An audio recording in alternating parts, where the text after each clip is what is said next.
હવે હું કોના માટે જીવું, હું શું કામ જીવું?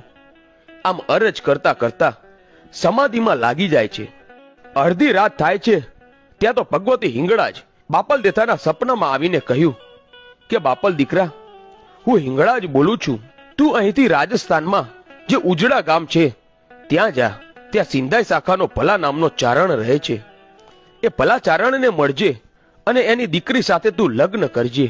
અને દીકરા બાપલ, હું તારી ભક્તિથી ખૂબ પ્રસન્ન થઈ છું. હું તને નિર્વસ ના જવા દઉં. હું વચન આપું છું, એક નહીં પણ મારા 3 રૂપ લઈને જો હું તારા ઘરે જન્મું તો માનજે કે હું હિંગળાજ બોલી હતી. અને મારું પહેલું રૂપ જે જન્મશે એનું નામ બૂટ રાખજે. અને જો જન્મતા વેત કાનની બૂટ વિંધાયેલી હોય તો જ તું માનજે કે હું હિંગળાજ આવી છું. પછી તો માતાજી લીલા કરે છે.